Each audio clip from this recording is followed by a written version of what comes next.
Hello, everyone. Thank you for joining us today. I'd like to start by acknowledging the traditional owners of the land upon which we meet wherever we are and pay my respects to their elders past, present, and emerging. On behalf of the chairperson, Vasan Srinivasan, our patrons, and board of directors, welcome.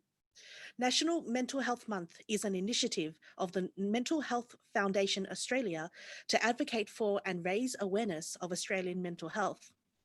It's an important time where the Australian community comes together to raise awareness that mental health matters. The National Mental Health Month is unlike many other mental health awareness campaigns. It aims to bring us together in a nationwide conversation about mental health and maintain this high concentration on Australian mental health for the entire month. As part of the National Mental Health Month, the Foundation is organising mental health forums on important topics, and today we are here to discuss carers, mental health, and the role of support groups. Caring for someone with mental illness can be challenging, exhausting, and confusing at times. There is considerable evidence that carers suffer adverse physical and mental health.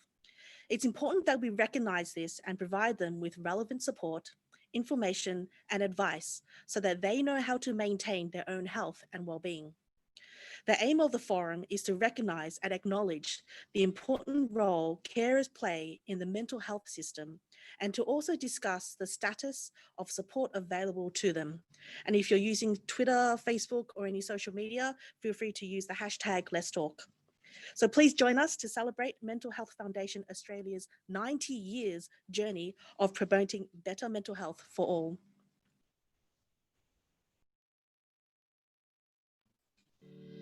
A journey of 1,000 miles begins with a single step. Mental Health Foundation Australia's journey began 90 years ago. It dawned in 1930 with just a founder and vision, which was to reach and impact Victoria. Now we have a presence in all states and changing lives for over 100,000 people throughout Australia. Our organisation's biggest initiative yet is our National Mental Health Month.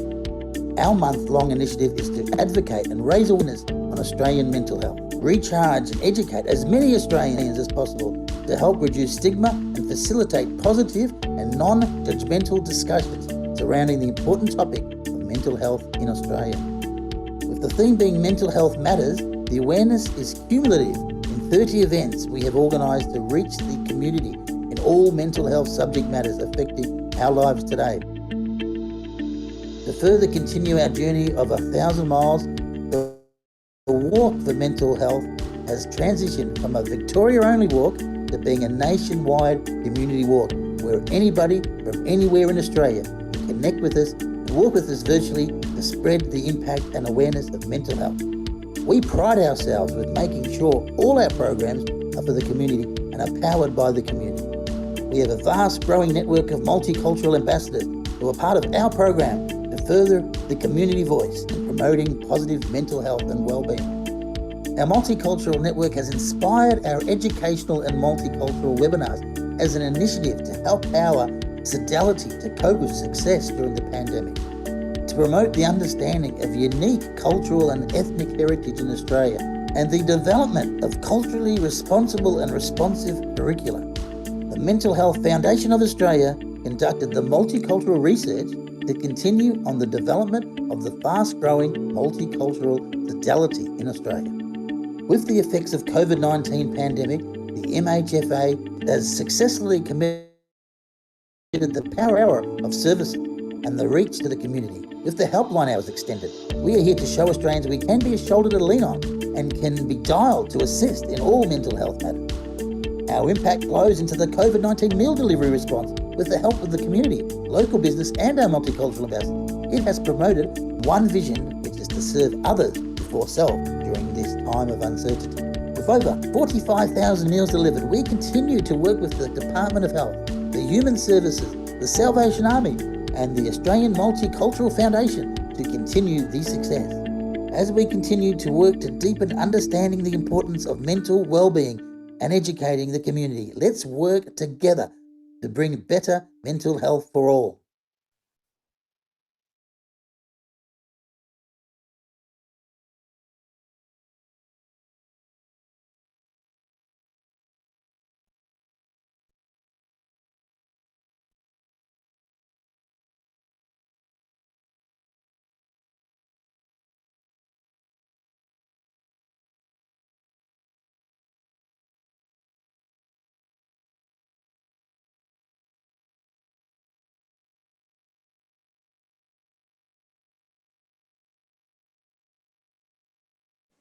Can't hear you. Can't hear you.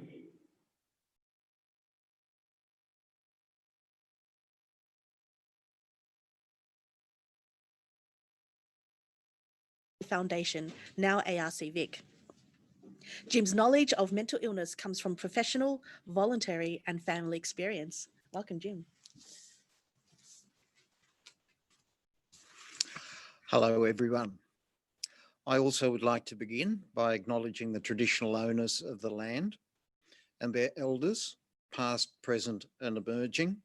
Also by recognising that this land has been occupied for countless millennia and never ceded. I extend a warm welcome to Dr. Judy Tang, who's standing right next to me, Commissioner of the Victorian Multicultural Commission, as today's MC.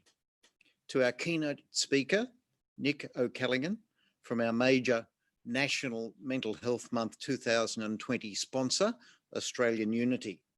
Our other speakers, and especially our panelists, who I really look forward to having a robust discussion with later today.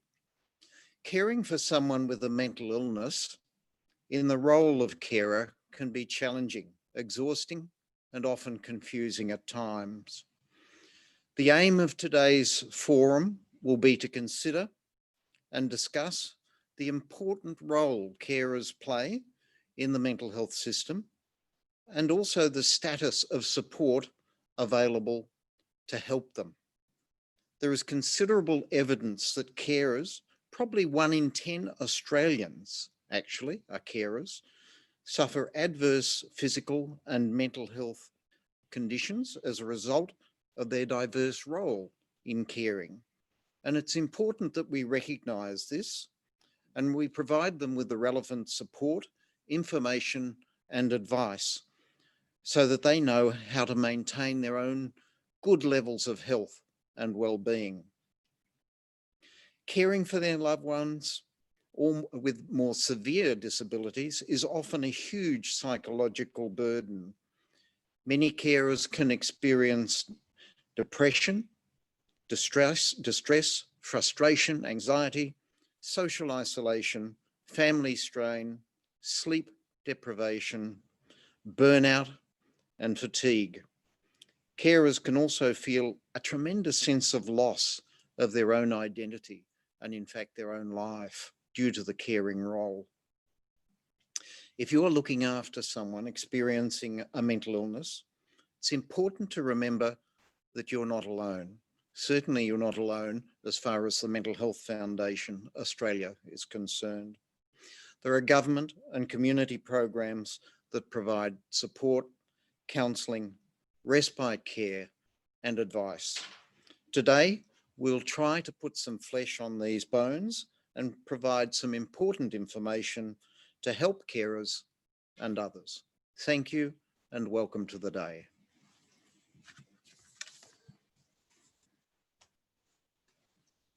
Thank you, Jim.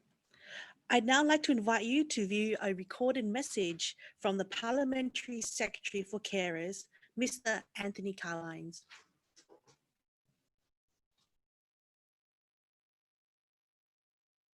Good afternoon. I'd like to acknowledge the traditional owners of the land upon which we stand and pay my respects to their elders past, present and future. Thank you for giving me an opportunity to take part in your virtual forum today to look at carers' mental health and support groups. I'd like to express my personal thanks and gratitude to all those of you who give your time and energy to caring for someone who needs support. Carers make a huge contribution to our community and the lives of people that they care for. As a community, we are incredibly grateful for the role that you play. I recognise that while caring can be rewarding, it can also be challenging. I know it's been more difficult than ever before. Here in Victoria, during the coronavirus pandemic, some carers have shared that they are managing well, while others have been struggling. There have been additional pressures on people's mental health and in-home relationships during the restrictions. Understandably, we've also seen a reduction in direct respite support for carers and an increase in the availability of online programs and support. I'm pleased that many carers and support providers have been incredibly innovative and resourceful to adapt and continue to provide support. We're committed to making sure that carers get the support they need as they return to their routines and to ensure a smooth transition to the new COVID normal.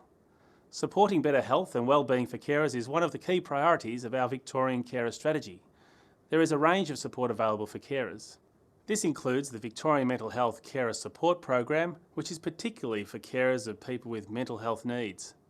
Tandem is also providing additional support due to COVID-19, including an information and support line and online wellbeing activities for family carers and friends of people living with mental health issues. We are boosting our mental health support for the community to help people experiencing stress, isolation and uncertainty during COVID-19, and there are a range of resources available online. I encourage you to take care of yourself and reach out if you need support. Thank you again for everything you do and your continued dedication to caring for people needing support.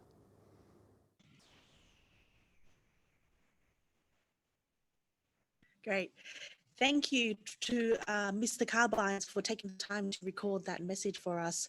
As a gesture of appreciation, we have an engraved pen that should be posted out to you already. Oh, is it this one here? Oh, there you go. It's lovely and fancy here. So thank you again for that. Now, for our keynote address, I'd like to welcome Mr. Nick O'Callaghan. Nick is the Executive General Manager of Australian Unity's Home and Disability Services business, HDS. The HDS business provides services to over 30,000 customers, enabling them to stay independent for longer in their own homes. With a workforce of over 4,000 qualified and caring individuals, customers have tailored wellness plans to fulfill their personally chosen outcomes. Nick draws on his extensive senior management experience running large and complex businesses for global organizations across the health and logistic environments. His most recent engagement prior to joining Australian Unity in late 2019 was as country president and CEO for a services business generating $1 billion annualized revenue with a workforce of over 9,000 people across Australia. Nick is well known for his leadership strengths in business strategy, business development, and operational delivery, and has a strong sense of community, particularly for ageing Australians. Ladies and gentlemen, please welcome National Mental Health Month's major sponsor, Australian Unity's Mr. Nick O'Callaghan. Thank you, Judy, and good afternoon, everybody. Great to see so many people join us today, particularly anybody from Melbourne, with the first day of retail being open today. So thanks for joining us. I too would like to start by acknowledging the traditional owners of the land, of the various lands actually, on which we're meeting today. Pay my respects to elders past, present, and emerging. I'd also like to offer my condolences to those who have lost family since the beginning of the COVID-19 pandemic. My thoughts go out to all of those families, and also acknowledge the impacts of COVID-19 on other countries close to Australia and the challenges that they are facing. Mental Health Foundation Australia do some fantastic work in the mental health space, and this is Australian Unity's second year of involvement with the foundation. Mental Health Month, held in October each year, gives us an opportunity to raise awareness about mental health and wellbeing. It's a chance to promote activities and ideas that can have a positive impact on our daily lives and the lives of others. So as Judy says, my name is Nick O'Callaghan and I run the home care services business for Australian Unity.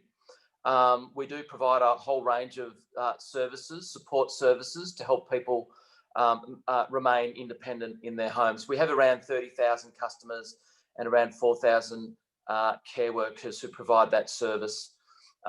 In terms of this year, when we look at COVID, the outbreak of COVID-19 will certainly have a long lasting and long-term profound impact on older Australians' health and wellbeing. That's without a doubt. Even though we're seeing restrictions ease across the country, the risk and impact certainly remain true, both to those who receive care and equally importantly, those who provide the care. By way of example, and according to the Royal Australian College of General Practice, antidepressant prescriptions have increased 30% this year compared to last year. So despite the severe economic impact felt by the pandemic, it is perhaps the mental health impact that will be felt much greater and for much longer. Our rapidly ageing population is an issue of national importance for all Australians. The new normal is that the number of people who are aged over the age of 65 is growing rapidly. Currently, there are around 3.7 million Australians aged over 65, and this figure is projected to reach almost 5.8 million by 2031. Baby boomers represent right now around a quarter of Australia's population. It's true that the aged care sector has certainly been under some intense scrutiny for the past 2 years, most notably through the ongoing Royal Commission into Aged Care Quality and Safety. This has shone a spotlight on cases where elderly people have been let down by our system and the carers of our elderly people. It has also highlighted the very real burden carers themselves face and the lack of supports available to them. So whilst uncomfortable, this security and scrutiny is vital if we are to improve standards and stamp out unacceptable practices across our industry.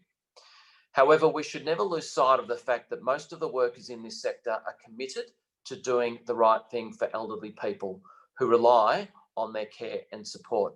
So if anything, this pandemic has underlined how deep that commitment of the 366,000 workers are in this sector and the countless number of carers that also provide services to their friends, families and loved ones. Research released in 2018 that was commissioned by Australian Unity and conducted by PwC showed that if the aged care workforce is to keep up with Australia's ageing population, the sector would need to recruit and train an estimated 180,000 additional workers by 2025. This is a mammoth task, and the research shows this will keep growing to 400,000 by 2040. It will only be made harder if, as a society, we don't truly value and support our aged care workers and carers. Older Australians want to continue their lifelong social activities or take advantage of opportunities to explore new ones, which is why research indicates that nearly 90% of those aged 50 and over right now would prefer to live out their days at home if possible. They want to maintain choice and control over what they do and how they socialise with their families, friends, and the wider community. Carer fatigue, stress, and now the pandemic challenges are part of the mental health issues that the Foundation and Australian Unity are now facing into. Good mental health is vital to our wellbeing, and at Australian Unity, wellbeing is the core to what we do. So 20 years ago, we conceptualised the idea of a national index of wellbeing that could be used to track social progress in Australia. So the Australian Unity Wellbeing Index is a joint project of Australian Unity and Deakin University. It measures satisfaction with life across a range of areas, including standard of living, health, achievement, personal relationships, safety, community connection, and future security. The index provides community organisations, government, and business decision makers with a credible measure of wellbeing for purposes ranging from strategic planning right through to policy making, and providing everyday Australians with information that they can use to improve their personal wellbeing. For example, we now know that personal wellbeing appears to increase with age. This positive connection with others tends to offset their lower satisfaction with health, which of course tends to decline as age-related elements set in. Last year's results from the Australian Unity Wellbeing Index showed that life satisfaction scores of the nation's retirees are significantly higher than non-retirees. So what we can draw from that is that older adult years are an enjoyable and fulfilling time for many Australians when life satisfaction tends to peak.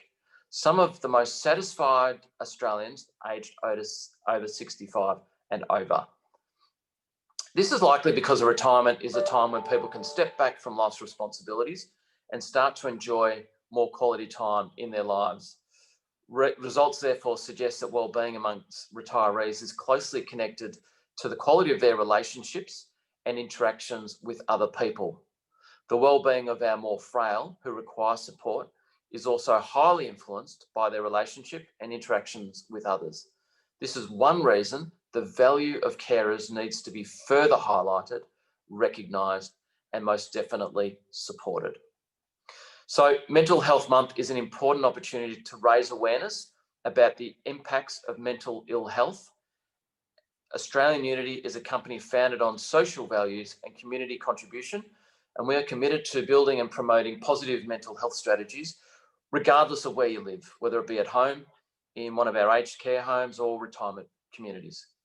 Established in 1840 as a response to unmet community needs, Australian Unity will continue to identify and help solve the health and financial needs of the broader community.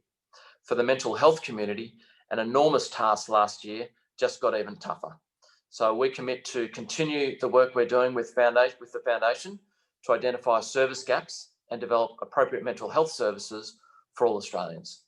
This is an important and an exciting partnership that can add value to what we do as individual organisations, and I thank the Mental Health Foundation Australia for their unwavering commitment to improving better mental health for all Australians. Thank you. Thank you very much for that, Mr. Nick O'Callaghan.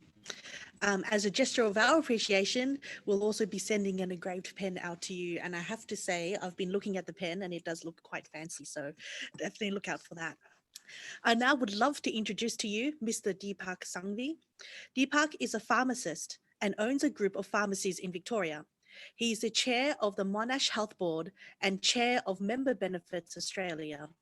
Previous positions held include President of the Pharmacy Guild during 2006 to 2011, Chair of Gold Cross Products and Services, Chair of Return of Unwanted Medicines, Board Member of Guild Insurance and Superannuation Company and Meriden Lawyers, and several other board positions in community and the pharmaceutical industries. He is also currently Chair of Musculoskeletal Australia. It's an absolute pleasure to have you, Mr. Deepak Sanghvi. I'd pass you on for the address. Thank you, Judy. And I would also like to acknowledge the traditional owners of the land on which we stand or wherever we are. I pay my respects to the elders past, present, and emerging, and the elders from other communities who might be present today. Now, as you heard, that I've got a few roles that I play, and I'll talk to you about being a pharmacist, which interacts with carers first, and then I'll talk about Monash Health. And hopefully I'll do that in 10 minutes. Australians visit their pharmacies more often than any other health professionals, with over 350 million visits a year. I know from my own experience that many of those visits are by carers, sometimes for themselves, but more often on behalf of the person they care for. Pharmacists are a trusted source of advice, not only in the relation to the medicine, but also the health and well-being more broadly. Often the local pharmacist is the only health professional a patient or a carer sees for weeks at a time, and they feel confident and secure enough to talk about things with us. The main area that we community pharmacists have always worked is in medication management and all it entails. Carers are often responsible for purchasing and administrating a range of pharmacy products on behalf of the person they care for. This includes prescriptions and non-prescription medications, as well as wound management, specialist products, aids, and equipment. We understand the medication management can present a challenge to carers who are responsible for administering multiple medications in the correct dosage and at correct frequency, ensuring they are properly stored have not exceeded their expiry dates, as well as monitoring and reporting side effects. So we provide information about the medicine, how to take them, and provide those administration aids wherever they are needed. And we do this not just for the people being cared for, but also for the carer themselves. We know one of the challenges for carers is navigating the health system, which can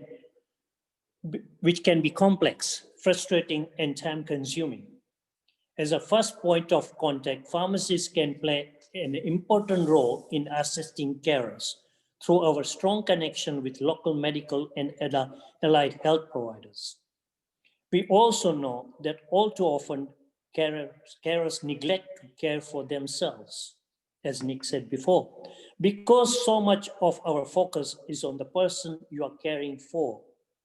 You can at times relegate your own health to a lower priority. This is something that community pharmacists are very well aware of and on the lookout. And hence, we work with carers in that sense about their mental health.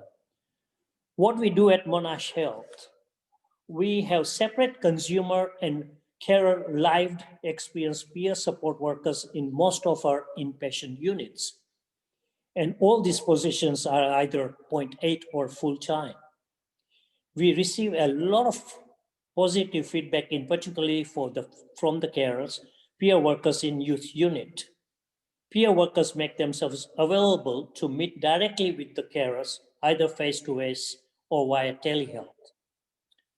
We are currently running our 4th carer psychoeducational groups of the group of the year. It is an 8-week evening program with consistently 10 participants or more. We run this group in collaboration with Wellways. They are the carer supporter service in the community. We also run carer groups on Fridays, again with about 10 participants or more. It is a pre-COVID, a walk and talk group. However, currently we do it via WebEx. And this hasn't deterred the attendance at all.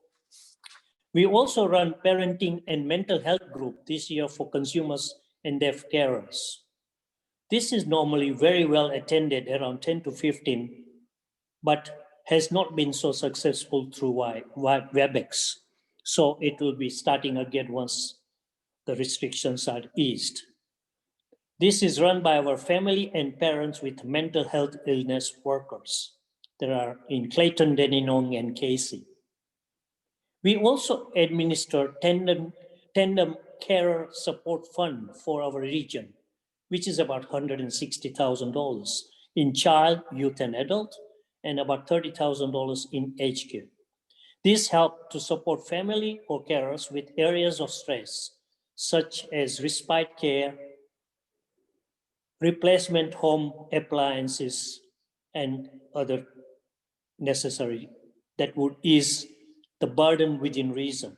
Mind you, we have a committee that agrees and signs off on formal request and is audited yearly. We recently ran a series of events for carers during National Carers Week. We sent out high tea packs and high tea virtual events. We also did 100 carers care pack for support during COVID lockdowns. We are going to do the inaugural Victorian Carer Survey, which is being sent in November. And we have identified 53 of our mental health services and teams to participate in assisting to get the service out to the families and consumers in our catchment area. We have a family care advocate who is well connected and is often asked to participate on boards and review, including the current Victorian Royal Commission into Mental Health. We also have a mental health consumer and a family care advisor committee that has a lot of carers representatives. It's a 2-year term sitting on it, which means monthly. This also involves in a lot of aspects of mental health programs, including sitting individually on a number of standards committee. They are also involved in reviewing policies and procedures and being a part of the projects, for example, the current community mental health redesign project, which is undergoing at the moment. In closing, let me stress that carers are the unsung heroes in the community. They care without any expectations of and sometimes determined to their health and finances. They are a very essential part in our healthcare system, and I would like to thank them sincerely for the work they do, and we should be looking after them much more than we are doing now. Thank you. Thank you, Mr. Deepak Sangvi. And also, as a gesture of our appreciation, we'd be sending you an engraved pen as well. And I was actually thinking that if we had to give you a pen for every chair and a wonderful community contribution you provided, we'd be definitely out of pens. So just the one pen, but nevertheless, a token of our appreciation. And thank you very much again. Thank you. I'd like to introduce now Professor Greg Murray. Professor Greg Murray has an international reputation for clinical psychology research, being ranked in the top 1% of researchers worldwide in the fields of bipolar disorders, circadian rhythms, personality, and affect. He has published more than 200 articles, chapters, and books, primarily on the conceptualization, etiology, and psychological treatment of mood disorders. After a first career in music, he took out his PhD from University of Melbourne in 2001 and has been a full-time professor at Swinburne since 2011. Professor Murray's work has had significant community impact. He wrote the Australian Psychological Society Guidelines for Treating Bipolar Disorder and is an author on the influential Royal Australian and New Zealand College of Psychiatrists Mood Disorder Guidelines. He is also currently on the Mental Health Foundation Australia's Scientific Advisory Committee. Welcome, Professor Murray. I'm glad to have you with us. Thanks very much, Judy. It is a great pleasure to be here. I too would like to acknowledge the traditional owners of the various lands that we're all meeting on today and pay my respect to their elders, past, present and emerging. In Nick's first talk today, he spoke about service gaps and workforce issues. And I suppose my talk rounds that out a bit. I'm not focusing on carers, but in the next 10 minutes, and I'm conscious of what Deepak said, I hope I fit it into 10 minutes.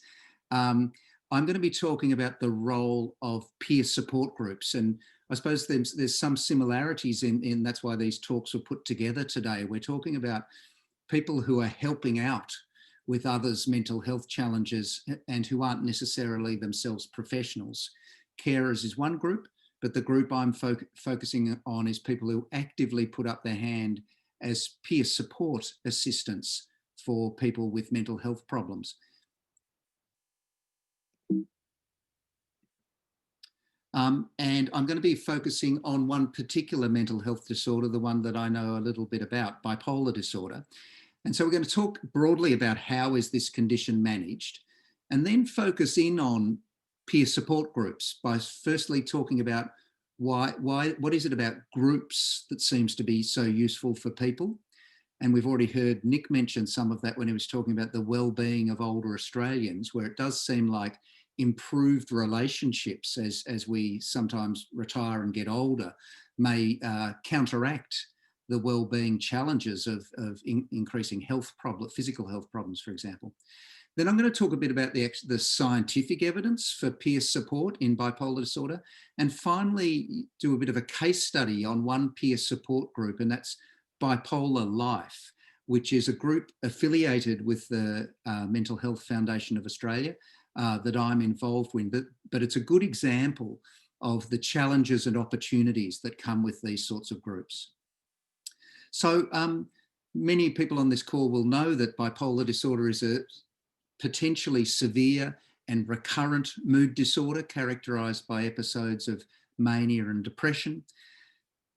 Even though most people only receive medication for their bipolar disorder, treatment guidelines are very clear. Best practice treatment for bipolar disorder is a combination of medication and what we call psychosocial treatment, typically psychological therapies. The problem with the psychological therapies is access. So the majority of people do not receive psychological therapies. And so you can see where we're heading with this, that some sort of peer support group might fill an important gap in service provision.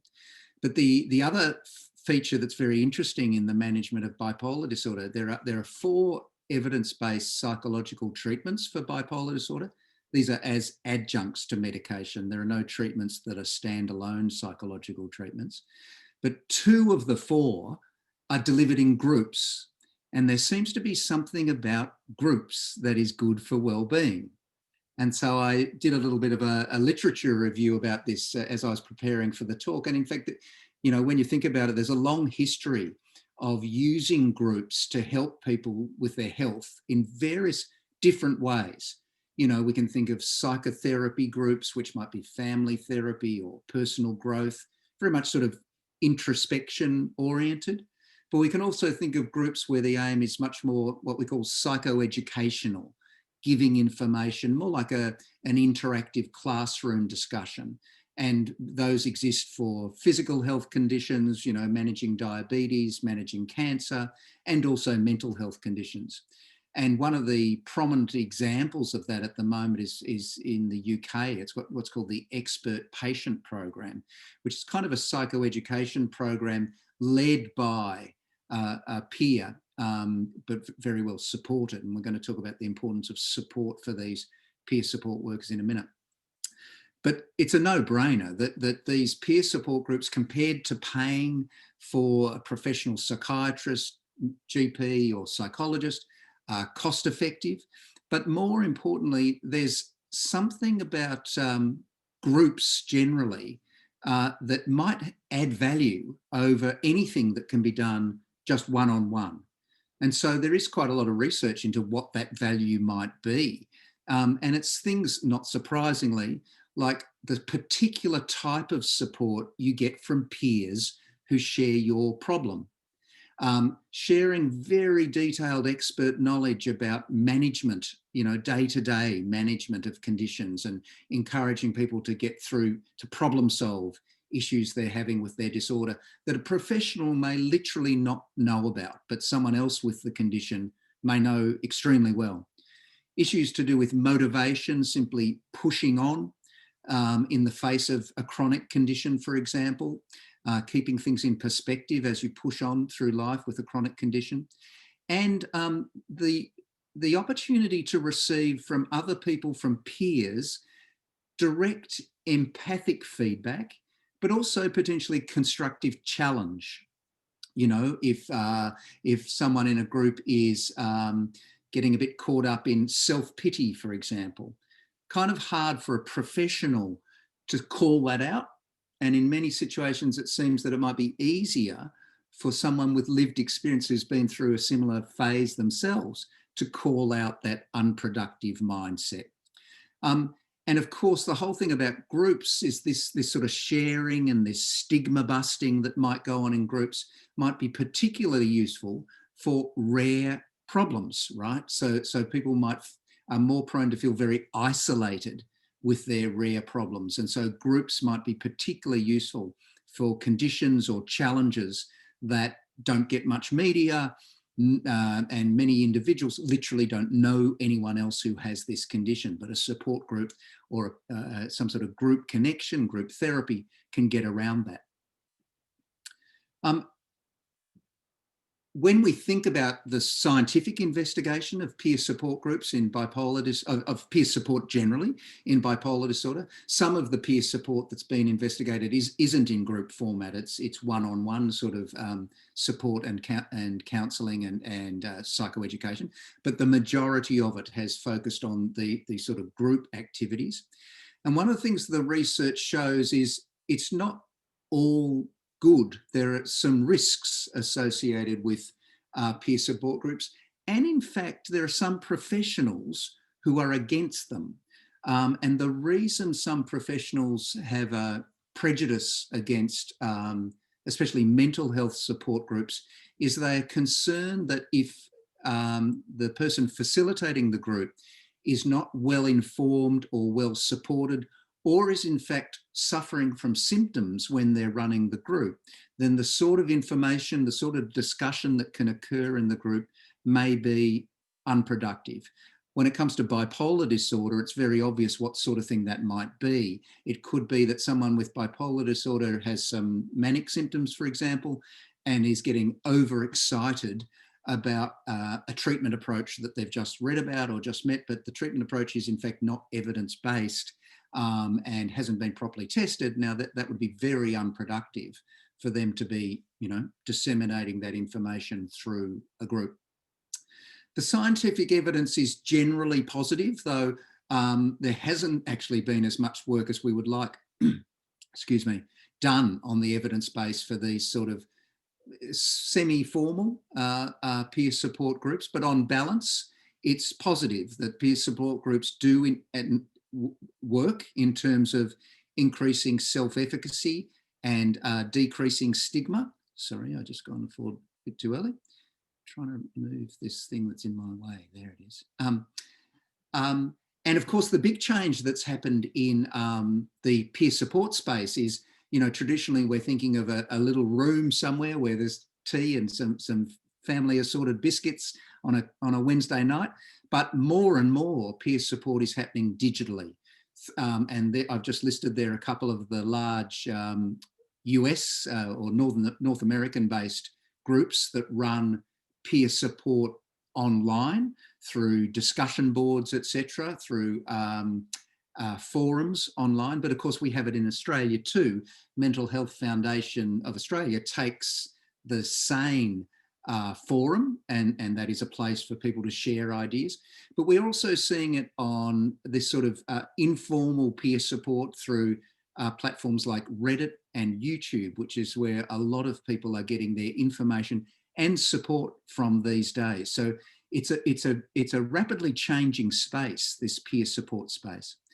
So just in the last 2 or 3 minutes, I want to mention, to give you a sort of case study of what I think is a very good example of a peer support group in the case of bipolar disorder.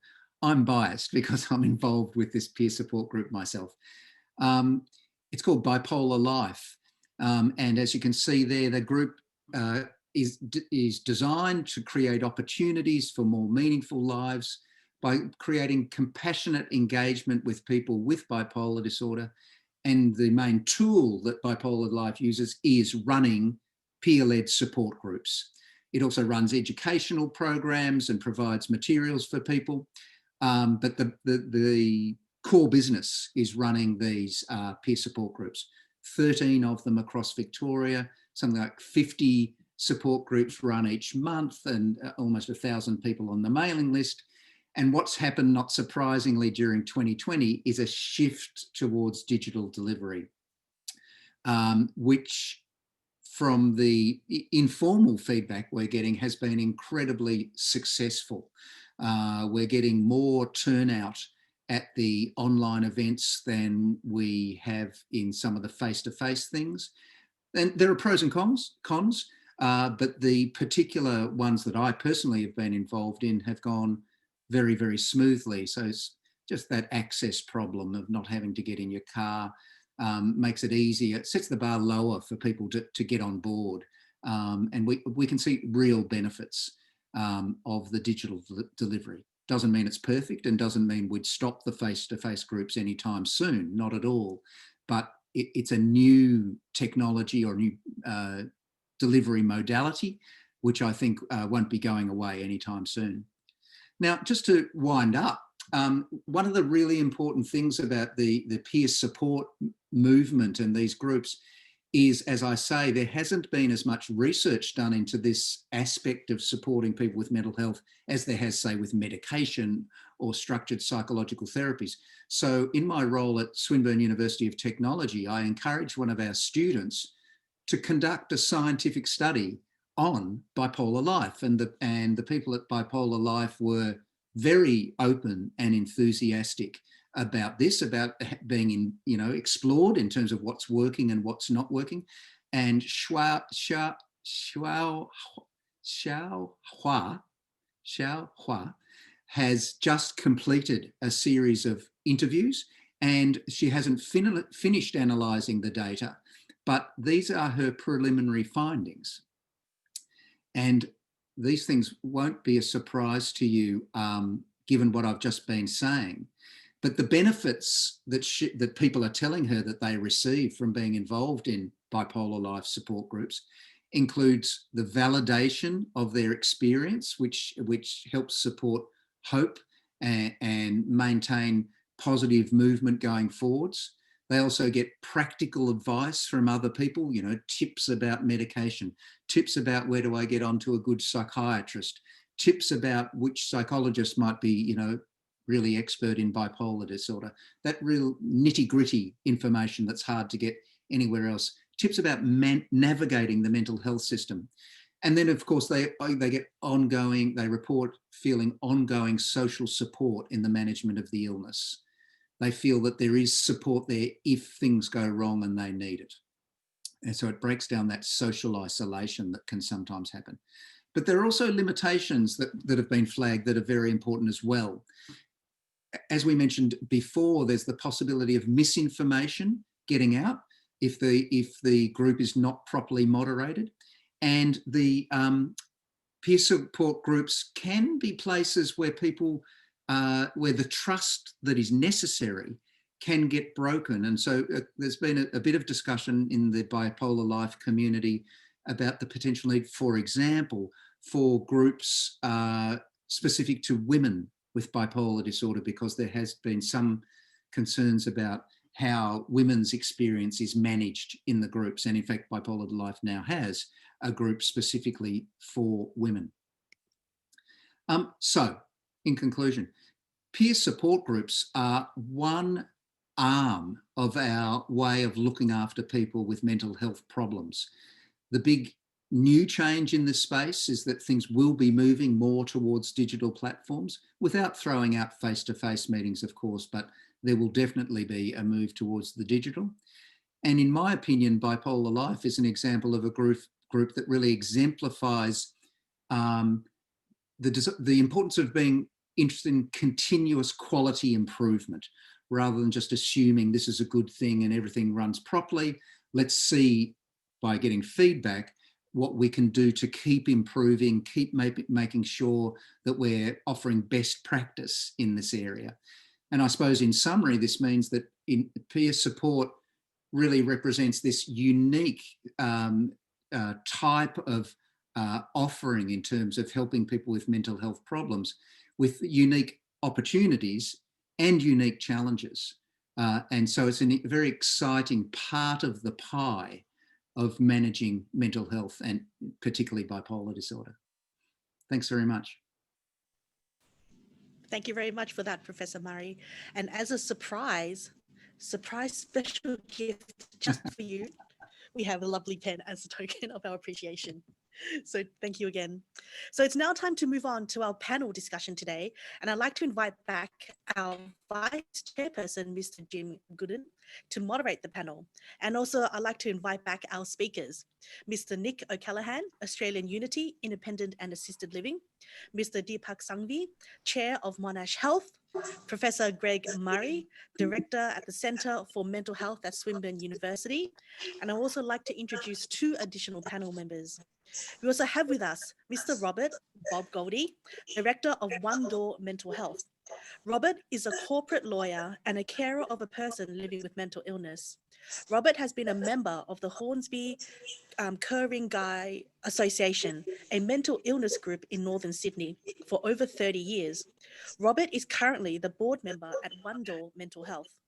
Welcome, Robert Goldie. And the other person I'd like to invite is Mr. Jim Beer to the panel. Mr. Jim Beer currently facilitates the Obsessive Compulsive Disorder Support Group run by the Foundation, which welcomes both people with OCD and their carers. Personally, he has also been a carer.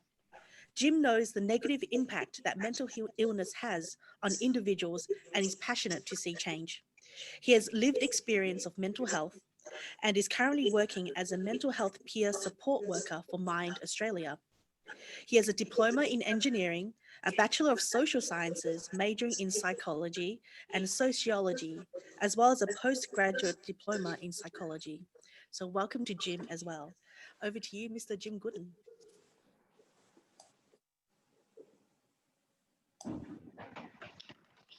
Hello, everybody. Look, I'd like to welcome, first of all, our panellists, to this panel, and thank you all for your contributions, which I'm sure are going to be excellent. Can you all hear me clearly? I just checked that for a start. Yep. Yes? Okay. Well, first of all, I want to thank Greg for his very insightful information about support groups and particularly Bipolar Life, which, as we both know, has a very, very close association with the Mental Health Foundation Australia. Support groups are extraordinarily important, and we value them greatly here at the Mental Health Foundation. So, leaving off from what you've spoken, I'd like to jump straight into Jim Beer, and who is one of our very, very expert and adept support facilitators here at the Mental Health Foundation. And I'd like to ask you, Jim, as someone who runs a successful support group, do carers attend your particular support group, which is for obsessive compulsive disorder? Yes, they definitely do, Jim. We have some people's partners coming. We have a wife, a couple of people who come, a sister, friends on a couple of occasions, and I definitely welcome that. And also when they do come, I make sure I prompt them or give them the opportunity to speak about their experience and acknowledge how important that is. This whole thing about gene environment interaction, which we talked back about at Swinburne University. Even if it's a genetic situation, I'll give you my example here. If you are born with a broken leg and you're in an environment where everyone's kicking it, it's going to fall off. But if everyone's looking after it, managing and protecting it, it makes a world of difference. There's a huge difference in that. So all the support is welcome. What are these people looking for? What are carers looking for when they come to your support group? Can you articulate that? I'm sure they're looking for different things, but generally speaking. Look, I think most of them they're trying to find out how to help, because with mental illness, it's actually hard sometimes. It's quite complicated to help, to know what to do, how to do it, what to say, how do I help this person. Because of the stigma and the self-stigma, we all talk about stigma in mental health, but I tell you, self-stigma is even more brutal, because if you have a physical problem, you'll hop, skip, and jump to the hospital. If you have a mental health problem, you're hiding. You're not able to speak about it. You're not able to articulate it. If you're young, you haven't even got the vocabulary for expression. And so when they come to us, we're trying to bridge that gap of how can we help? What are the ins and outs of this illness that you wouldn't know, that you would only assume? Why is the person not opening up to you? A simple thing for me is acknowledgement and presence. People underestimate one of the things I say to people and at work as well: be present. Be here and now, be present. Sometimes a calm presence without having to solve anything is more useful than you realize. So little things that you may not understand, and in your desperation to help someone, you're trying to solve a problem that you sort of can't sometimes, and you don't quite understand. Sorry if I waffled on. No, not at all. Not at all. You're entitled to waffle. You're doing a wonderful job. Does anyone else have any comments to make about what carers might be seeking in support? Can I come in here? Please, Deepak, as a pharmacist, we see a lot of carers coming and talking to us. And one of the things that is quite important to understand, isolation is a very big thing. It is really challenging for them. And especially during the COVID time, there has been nothing sort of that they can have activities to do. They are locked in quite a lot. But on the general, what they have been found is that they communication and acknowledgement is not there for them, what they're doing. People don't recognize the challenges that they face in every day-to-day life. And that is very, very important to understand. For example, in my pharmacy, what we tell our staff is to have an extra time and care to talk to the carers, because that is where the communication comes in, not about medicine or anything, but about general. It's just having that communication, feeling empathy and sympathy. And also we don't have support as such for for people who can employ them as well as a part-time or whatever it is.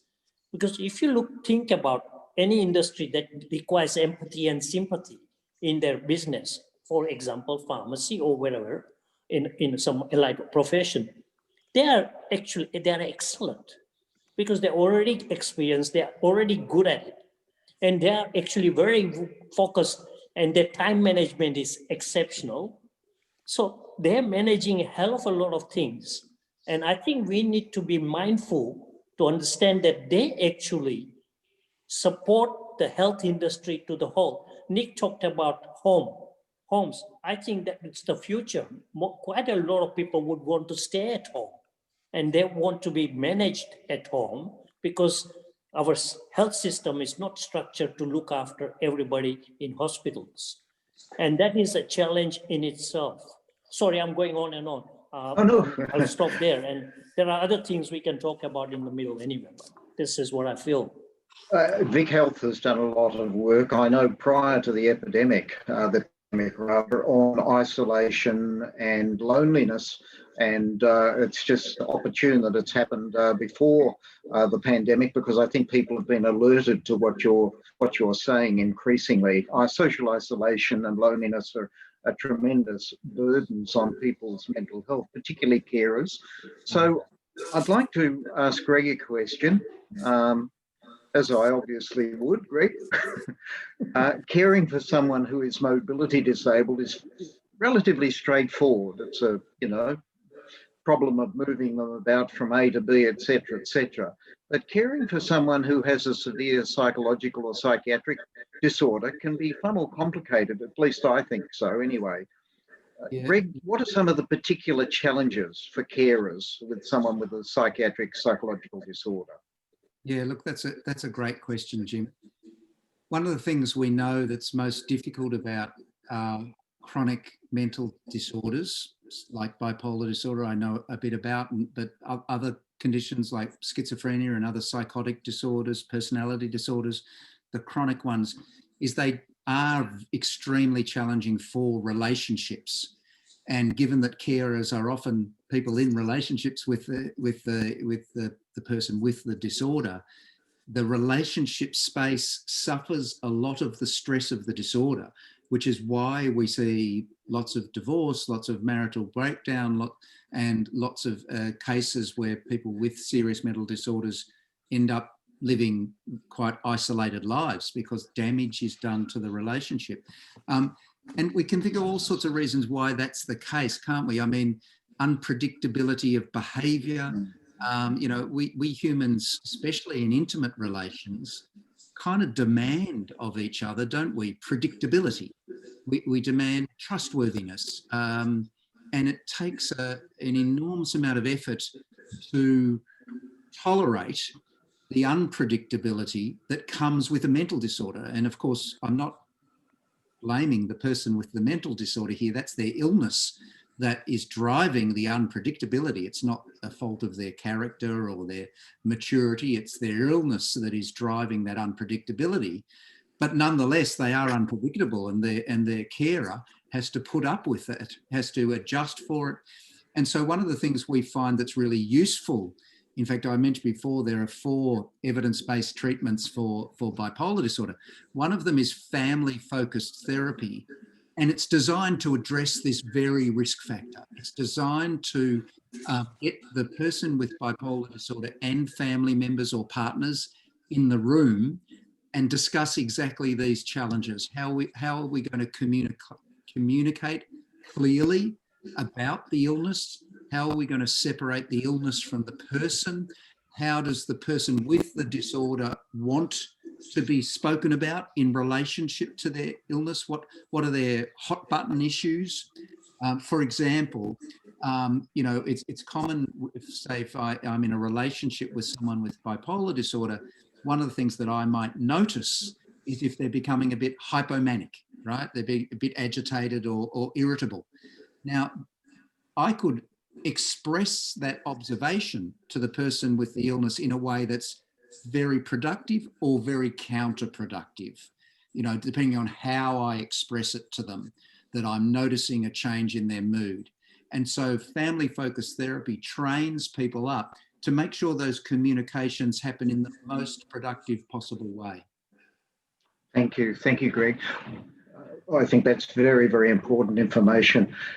Look, I'll throw open one of the questions that certainly in my experience with support groups or for carers has caused tremendous difficulty, and that is when the mentally ill person, or the consumer, should I say, and I hate using the labels, but nevertheless, they refuse to seek help or they deny access of information about their illness through the professional to their carer. Now that creates a tremendous logjam. It means that the carer role is virtually denied to them. And we often have people turning up to support groups or venues saying, what can I do? I want to help. I'm a carer, but the Mental Health Act, 2014 says that confidentiality is ensured. The GP is not allowed to talk to me. The psychiatrist is not allowed to talk to me. What do I do? What do they do in that situation? Is this really just an irreconcilable problem that we somehow have to work our way around? Do we have to accept that, or are there some strategies that we can use maybe to encourage the person who is in difficulty to accept the help of their loved one or their carer?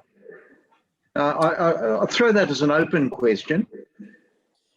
Can I come in as a perspective for pharmacies? What happens with, we get prescriptions coming in for certain antidepressant drugs and things like that.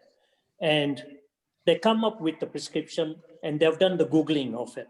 And they look at the side effects and everything else. Yes. It is a real challenge to convince them that it is better to take it than not to take it.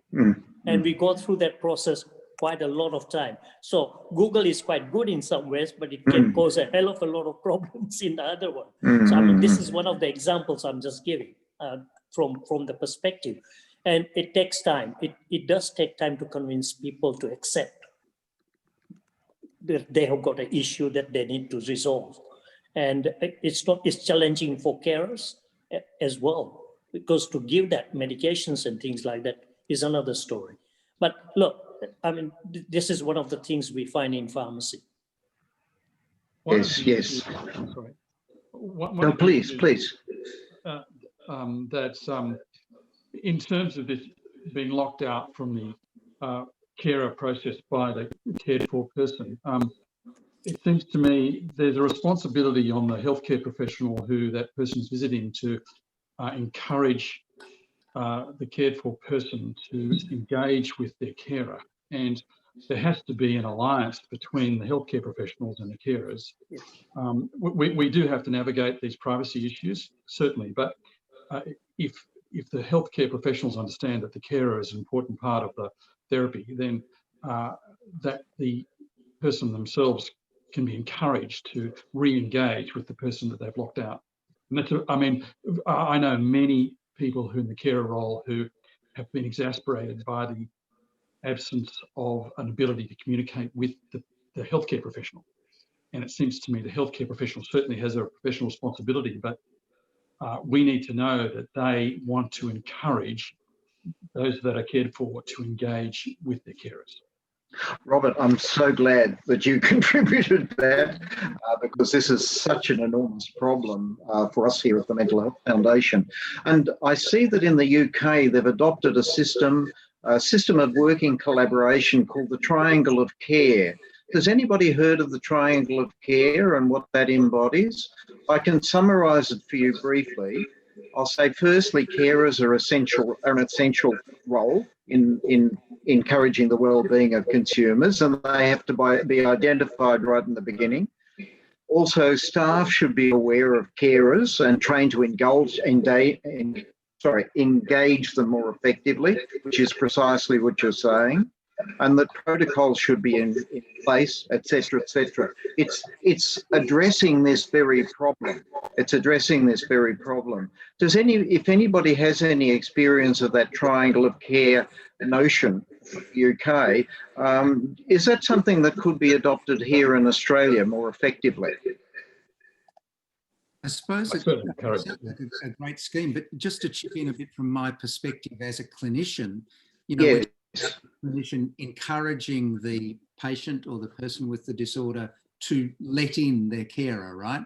I suppose in my experience, it's really important to not be prescriptive about that. So I wouldn't be so much telling them or even encouraging them. I would be asking questions like, well, what are the pros and cons of letting your mum know what we talk about in here? And how much would you like her to know? So very much I'm thinking from a clinician's viewpoint, Yes. in the room with the patient. And I really want to make sure that well, ethically, I'm obliged to make sure that they're empowered, but more in terms of their therapeutic well-being, I want to make sure that they feel in control of any suggestions about who is being let in. There may be a backstory with mum that I don't know about. Yes. Or there might be just some misunderstandings on the part of my patient about, black and white thinking. If I tell mum this, then she's going to know this as well. So making sure that there's a nuanced understanding of what we mean by letting the caregiver in the picture. But I completely agree with that triangle of care idea that, all other things being equal, that's what we want to be in place. And it is the clinician's job to ask questions about why that may not be in place. And thank you for that, Greg, because that gives the two poles, really, doesn't it? The concern for the patient's confidentiality and, of course, the concern the carer has for their loved one, which is really, really important. Would anyone else like to make a comment about that? I see Jim. Yeah, I would like to, first of all, with Professor Greg Murray, I think it's very important because he can actually prompt a client to do something, but in an empowered sense. It's just coming from them. And it's all the difference. It is all the difference. The other thing I was going to say, I had someone at our support group who came on behalf of her husband without her husband and had a good debriefing, venting session about him and the difficulties and whatnot. I noticed even the group, the ACD support group, we all started talking about who needs to be responsible for this and that. One of the things I do, and someone said to me very early in life, what happens sometimes in these situations, everyone starts to compare pain. The carer says, I'm going through this, I'm going through that. The person suffering the mental illness, well, you don't know what it's like to be me, and it becomes a battle. And I think someone to be in the middle of that, we have a family worker here where I work at the Y Park, Youth Park, who can be a mediator in the middle. A support group can be very helpful. To have some other ideas and thoughts that might be helpful. And the other thing is, of course, one thing I say often at the start of my groups is that we don't compare pain. A wise woman once said to me, Jim, pain's pain. Maybe we compete at every other level as soon as we hit kindergarten. Let's try and leave pain alone. So it's very important to acknowledge a wife or a husband's frustration that I love you, but I hate you, you little so on and so forth. But to acknowledge it, acknowledge it as part of the human condition. Right. And one emotion doesn't have to run at once. Sometimes it's okay. Now we're very quickly running. Fortunately, because I think this is a discussion I would certainly like to continue for a long time. But if there were two things you could recommend to a carer in terms of looking after their own welfare, their own emotional welfare, their own mental health, perhaps I could ask each of you in turn what those two things would be. I mean, is it getting adequate sleep? Is it getting adequate nutrition? Is it spending time on their own and their own pursuits? I'm just suggesting something. You give me what your thoughts are. If you agree with me, that's fine. Perhaps we'll start off with you, Greg. Oh no, Snipak, you're there. Go right ahead. No, that's fine. The thing I think is very important for carers is to have carers. That means they've got to have some people they can talk to, they can get some, just share. And I think that's very important. I think if they can do that, if they share some things, it comes out of them and it also supports them in quite a lot of ways. And obviously, health is very important. I mean, they need to look after their health, otherwise they can't look after any other people. And stress and depression sets in. So I think that's the important thing I would suggest. Thank you. Greg? just a couple of points. Look, I agree with everything that's been said. The only idea that comes to my mind that I might add is someone who has a serious mental disorder, it creates challenges with separating, doesn't it, in a way? And I'm thinking sort of developmentally. So often serious mental disorders kick in late adolescence, young adulthood, and therefore carers are at sort of high risk of staying in this blurred state where there isn't the separation between themselves and their loved one with an illness that would normally happen with normal development. And I suppose if I was speaking to a group of carers, I'd prompt them just to be aware of that, to be mindful that they are a separate person from the person with the illness, and the person with the illness is separate from them. Yes. Even though some of their lifestyles and behaviours might lead them to forget that because the person perhaps left home or become financially. So just be mindful that nature needs families to actually separate, to support but separate, and that may be a useful sort of way of thinking that decreases some of the intensity of the challenge. Robert? Yeah, look, the two things I may trespass into three, but the wells of patience that you need in a carer role are infinite, and you can't always do it. But the one of the best solutions is other carers and this magnificent thing called a sense of humour. And you can't always use a sense of humour in the care role, but you can with other carers. And it's astonishing how relieving it is to be able to crack jokes about your predicament with other people who are in that predicament. It's an astonishingly important thing to do. Thank you. I'm so glad you mentioned that. Because otherwise it's unbearable. So you've got to have someone to release to. Yes. That's why other carers are so important in looking after carers. Yes. Now, there were two more that you were maybe going to mention. No, you might. You might go into three. Well, I said patience, and unconditional love. Unconditional. Why we're there in the first place, and I guess there's no prescription for that, but it's a precondition of the depth of and the difficulty of the role to be able to love unconditionally. Thank you. Nick, did you have a couple of hints? Yeah, I'll put that into two buckets, Jim. Okay. Aggregated, it's very challenging because everyone's individual and everyone's circumstances are of course quite unique. But respite is key. Yes. And it takes a lot of work. It's not a natural thing for a lot of carers to reach out and to provide themselves with some respite, or indeed those that they're caring for with respite as well. It could be as simple from one end as social outings, some personal shopping trips, transport services, all of which service providers such as us do provide for that reason. But on the other end, and this is where we need more funding and more solutions around it, respite centres where we can have some well looked after situations and environments for some of our most vulnerable, which not only helps our customers, but also the carers to get some respite as well. Good, thank you. And finally, Jim, we'll give you the last word. Thank you. I agree with all of those things. They're beautiful, but just to give you two things that will be useful for me, I think self-compassion, coming from a sense of unconditional love. And if we're all equal, I do this with the kids at work.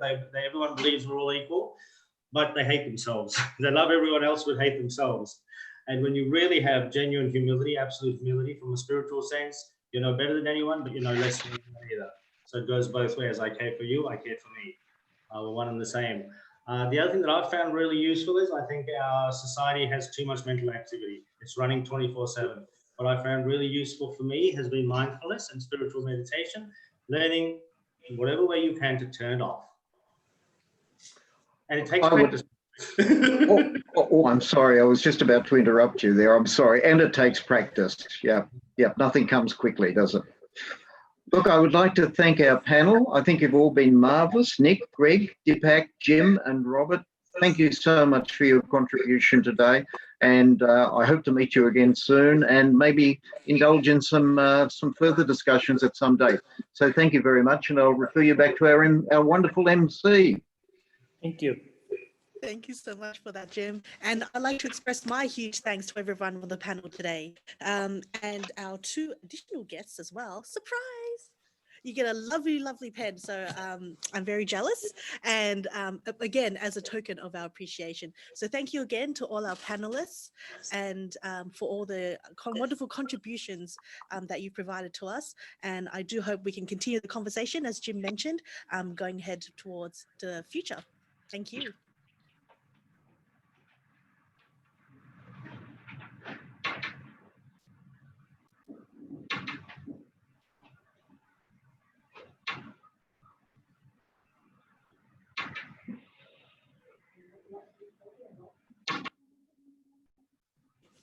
And I have the pleasure of welcoming you back again. Come on through.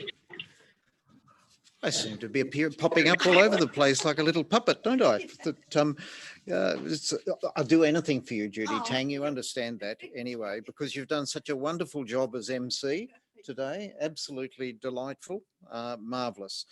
I'd like to acknowledge and to thank Nick O'Callaghan, Anthony Carbines, Mr. Greg Murray, Professor Greg Murray, Mr. Deepak Sangvi, Mr. Robert Goldie, and Mr. Jim Beer. I'd also like to thank our patrons, directors, our wonderful staff who are sitting in front of me here at the Mental Health Foundation and have done just such a marvellous job today in putting this together and coordinating this technological miracle that we have. And of course, all of you attendees that have joined us today. I'd also like to thank and compliment our chairperson, Mr. Vasan Srinivasan, for all the work that he's done during Mental Health Month. We're getting close to the end of the month now, and I can't believe how much work this man has done in coordinating the month, etc. So really, I think because this is my last appearance before the camera, I really do want to thank Vasan, and I think that we should all thank Vasan for the work that he's done. But thank you all for participating, and look forward to seeing you again in some capacity, hopefully before next year's National Mental Health Month 2021. Thank you.